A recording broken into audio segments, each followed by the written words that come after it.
What's up guys, my name is Saget, and today we're going to be looking at every Pokemon that has won a championship in Springfield Battle League. The Season 8 championship was Saturday, and I was able to commentate the Cup Finals and had a really good time. If you want to watch those matches for yourself, I will link the VOD in the description below.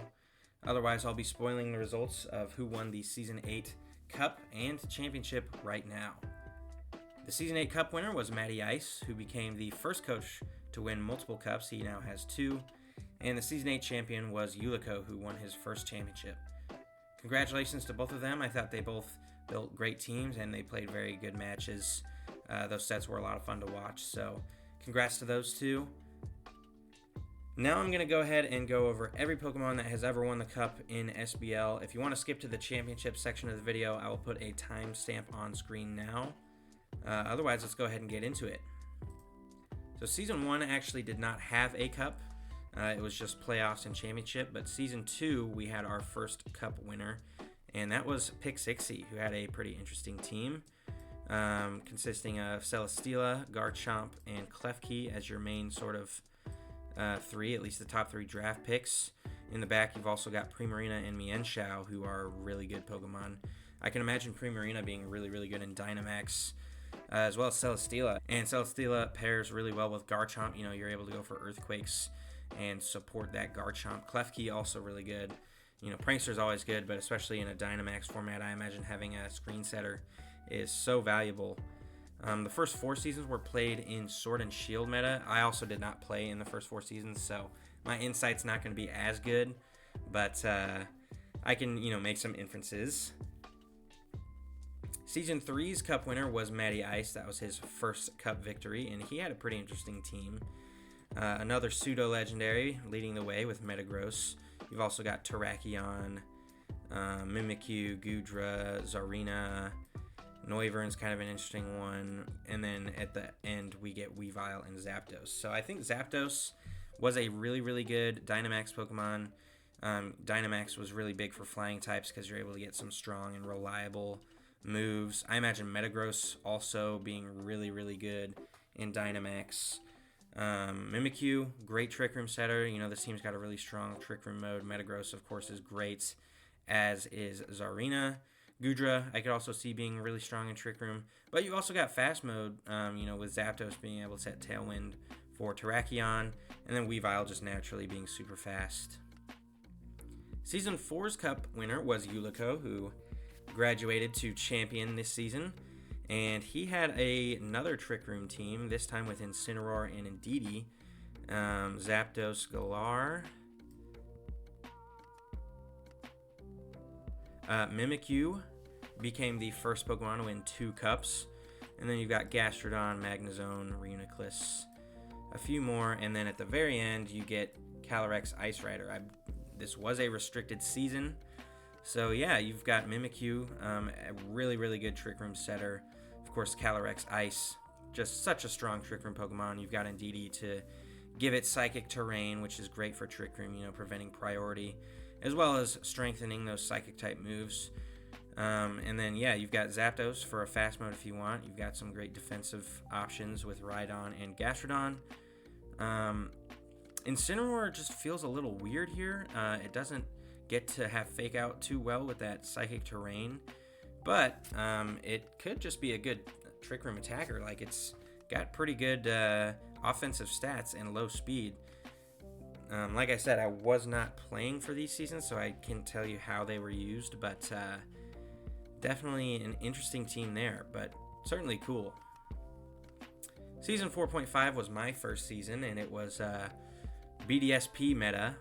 So we played with only Gens 1 through 4, and I actually won the Cup that season. I didn't draft my team, I inherited it around halfway through the season. I unfortunately was not able to make the playoffs, but I did end up winning the Cup. And I actually really like this team. I got really lucky and inherited a team that was very much suited for my, competitive Pokemon experience at that time. I had Cresselia and Umbreon. Cresselia is not one of my favorite Pokemon necessarily, but it was one I had experience with, and Umbreon is absolutely one of my favorite Pokemon, and they just formed an unstoppable defensive unit. and I was so easily able to get in position for my attackers to come and clean up Empoleon, Jolteon, and my last trade of the season right before the Cup started, Staraptor. Jinx also was pretty good. Jinx had a little niche in the playoffs.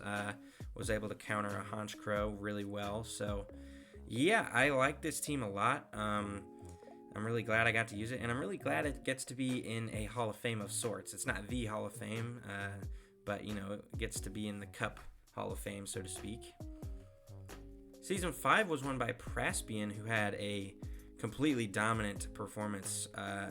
He ended up swapping a lot of his team in the second half of the season, and unfortunately he wasn't able to make playoffs, but if he did, he would have really made some noise, because he had this Dozogiri team, and I want to make sure I don't miss anything. Jolteon moves up to 2 Cup wins.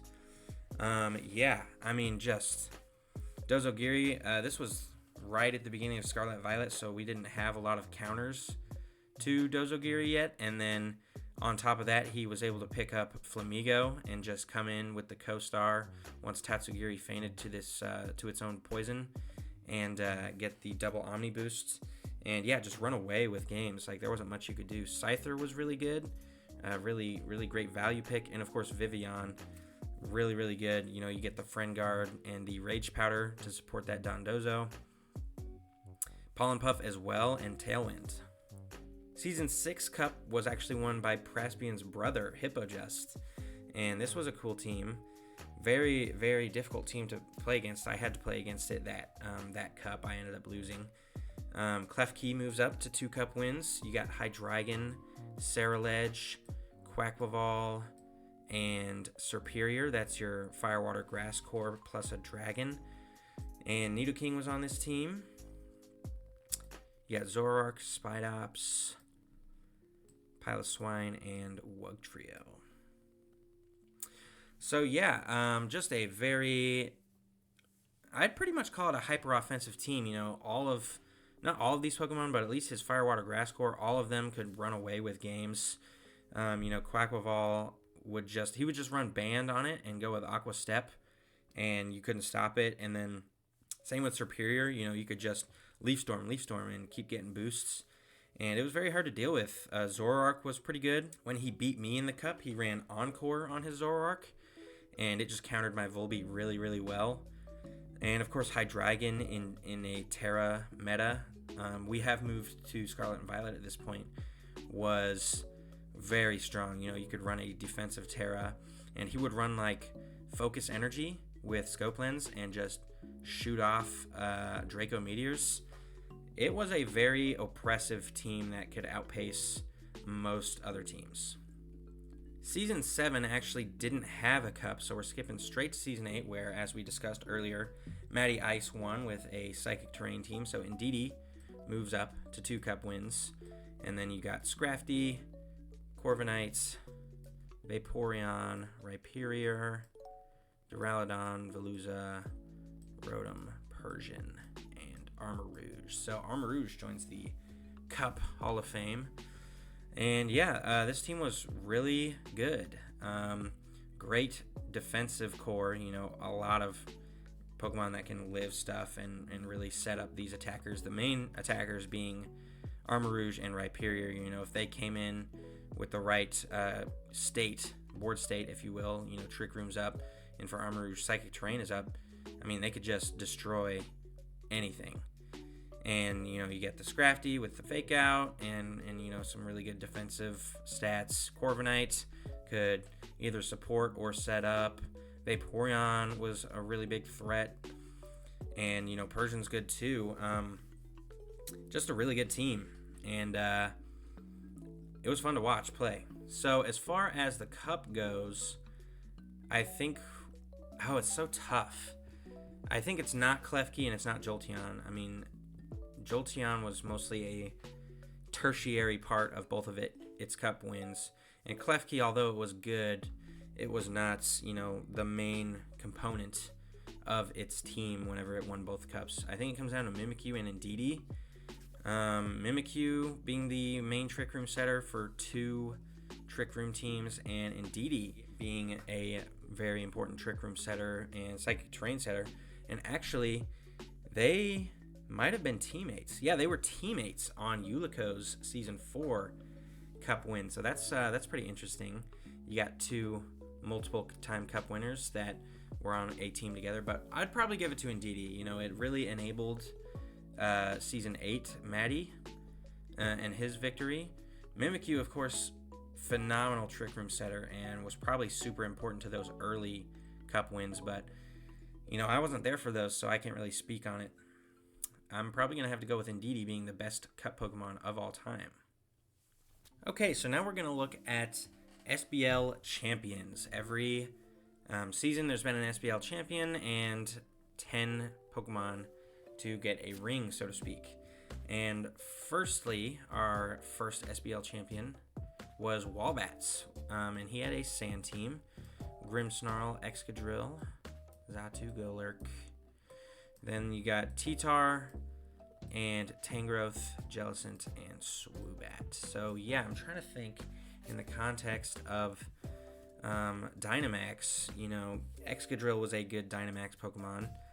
I imagine Tyranitar might have been, I'm not sure. But yeah, you got your screen setter and, you know, defensive backbone with the Grimmsnarl. And then you set Sand with Tyranitar. You got Excadrill and... of course, Jellicent and Tangrowth are great defensive Pokemon to support the squad here. So pretty weird team, I'm not going to lie. And I didn't play for the first 4 seasons, so I can't speak on my personal experiences. But yeah, I think this is kind of an interesting team to win a championship. Season 2 was Cyber's first time winning a championship, and he had a Galarian Moltres team. Now, I've used Galarian Moltres before, and I can tell you it is a phenomenal Pokemon. I can only imagine how good it was with Dynamax. But you've got Milotic, Comfey, Raichu, some others, Pheromosa, and Centiskorch. So yeah, I think the strategy with this team was you just Dynamax your Moltres, use Comfey to activate Weakness Policy, and then just let it go off. Of course, with Berserk and Fiery Wrath, Moltres is just super, super good, and with double HP, I can only imagine how difficult it was to remove. And then you add on Raichu with Lightning Rod, and Milotic is just there, and it can set up and stuff. This was a very dangerous team.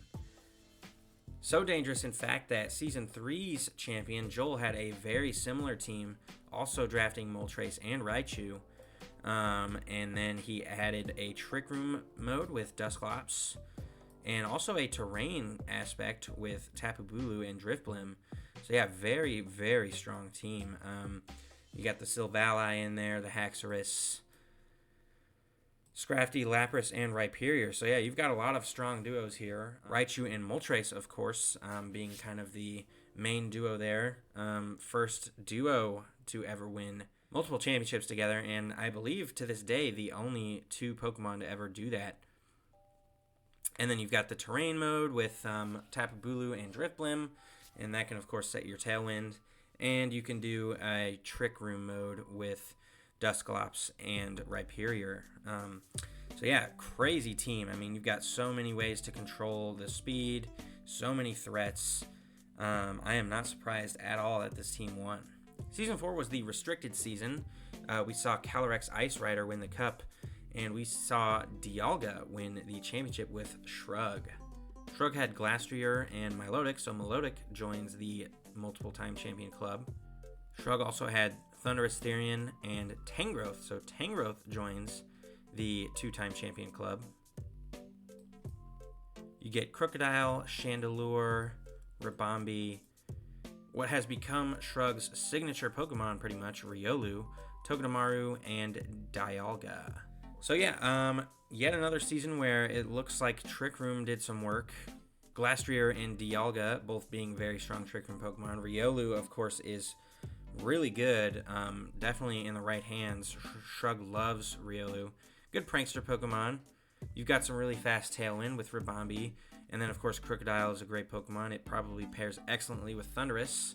So yeah, next was my first season, 4.5, and it was the BDSP meta, and J-Dog ended up winning the championship. He had both Suicune and Entei, so 2 of the 3 legendary dogs or beasts or whatever you want to call them, and Tangrowth. So Tangrowth becomes the first Pokemon to win 3 championships, and to this day is the only Pokemon to do so. So yeah, I don't know if it's just a coincidence or if it's actually really, really good and a great, not like central piece of your team, but it's definitely been a big part of multiple championships. So I think it has a great argument to be the GOAT, but we'll get to that conversation. We've got Ambipom, Donphan, Claydol, Rotom Frost, Pinsir, Kingler, and Kabutops. So yeah, just a really good balanced team. You've got the Fire, Water, Grass core with Suicune, Entei, and Tangrowth. Ambipom, in the context of the BDSP meta, is a really big threat. You know, it's one of the faster Pokemon, and it's pretty strong too. You know, you get those Technician boosted double hits. Donphan, I remember being a huge part of this team, and another pattern that's starting to show up is Disquake. You know, Rotom has Discharge, and you can put it next to Donphan, and you can do Disquake. Shrug also had that with Thundurus and Crocodile, and we will continue to see that trend, actually. With Season 5 especially, there were a couple instances of that. It was Damage's first championship, and I remember this being a very dominant season. He only lost 1 time. Garchomp and Corviknight, and Gardevoir being a big Fairy, Steel, Dragon core, and of course, both of those Pokemon are immune to Earthquake. Corviknight thanks to the Flying type, and Gardevoir thanks to Telepathy. It also had a Sand mode, which that is the second time, 3 if you count Sandaconda. We've got Vaporeon, Cryogonal, Cacturne, Lycanroc, and the last big piece, Rotom Heat, that gives you another immunity to Earthquake, so really enabling Garchomp there. Cryogonal also immune to Earthquake. That's a little less relevant, but yeah, that Garchomp was really in position to just do whatever it wanted. You've got Tailwind with Corviknight, and it's also just a great pair with Garchomp. Gardevoir was really strong. I remember when I played Damage this season, Vaporeon is what took me down. And then in the back, Lycanroc was just a huge threat. You know, Accelerock and those really, really fast rock slides thanks to Sandrush. And then Rotom was kind of the defensive part of this team other than Corviknight, pivoting in and out, you know, Disquake, Will-O-Wisp, all that good stuff. Now, I would say Damage's Season 5 championship was the most dominant, if not for Season 6's champion, which was Cyber. So he became the first person to win 2 championships, and actually he played against Damage in the championship that season, so it was a big, you know, who's going to be the first moment. But his team consisted of Tapu Lele and Armarouge, which is just an incredible duo. He also had Crocodile, so Crocodile moves up to 2 championships, and Snorlax for your Trick Room mode. I remember distinctly after the draft, Cyber had taken a different team, and we were just looking at the draft board together, talking about, you know, oh, what could we maybe swap for? And we were looking at it, and we noticed both Armarouge and Tapu Lele were not taken. Now, I would have taken it, honestly. I'm a big fan of Armarouge, but I had just used Armarouge the season prior, so I was like, no, I'm going to rock with what I got. But he did end up taking it, and I'm sure he does not regret that at all. He totally ran over the season, also only losing 1 set, and he just looked unbeatable throughout most of the playoffs. You've got the Psychic Terrain with Tapu Lele, and then that just pairs really nicely with Armarouge. They've got some great type synergy. Snorlax for your Trick Room mode. You've got Disquake as well as Fast mode with Kilowattrel and Crocodile. And then for Alligator just there to put on some damage. It was a really strong team. Season 7, Damage made his 3rd straight appearance in the championship, and he won this time, so that's 2 in 3 seasons. This time with a snow team. This was the first time we saw a weather other than sand, I believe, win a championship. He had Sandy Shocks and Alolan Ninetales. Ambipom was part of this team, so it moves up to 2 championships, if I can find it. There we go. Electivire, Braviary, Sandslash, Alola, Hydrapple, Dugong, Carbink, and the big piece of this team, Annihilate.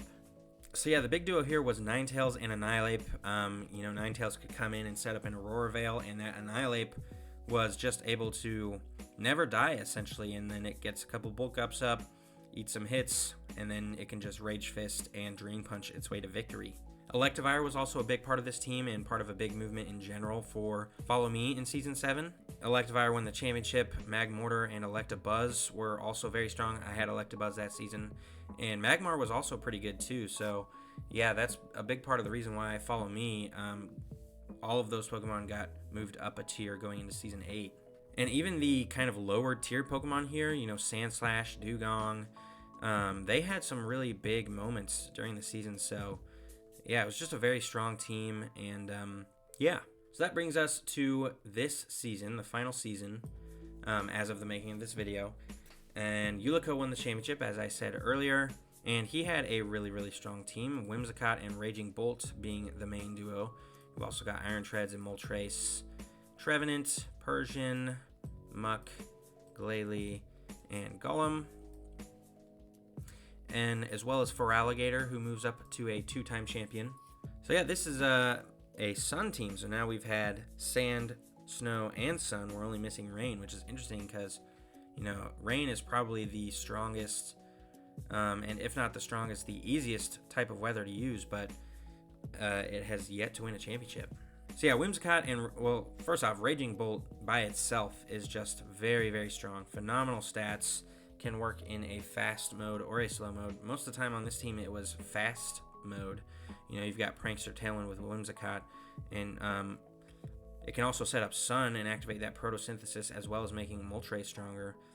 And it gets other great Prankster options. In the championship it ran Encore, and it let Moltres run Sunny Day. So yeah, a case of just a really strong 5, and then you pick a bottom tier to match the opponent. But yeah, most of the time we were seeing Whimsicott, Raging Bolt. Feraligatr was so strong. I mean, I think it's probably going to get moved up in tiers at least a little bit, because at least 2 seasons now it has just torn things to shreds. All it needs is a little bit of speed control and it can kill anything.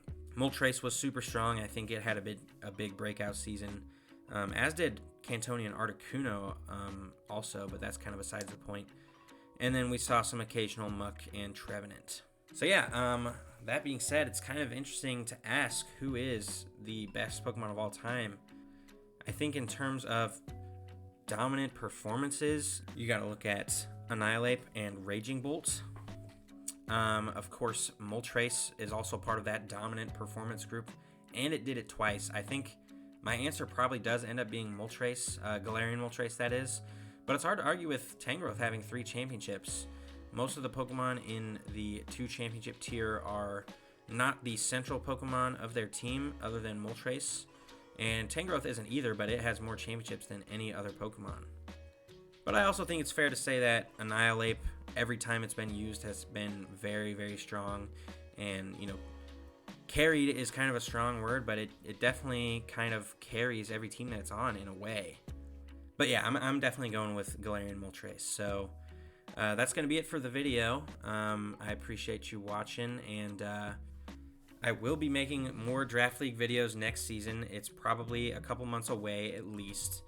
But yeah, that's it for Season 8, and that's it for this video. So thank you for watching, and I'll see you next time.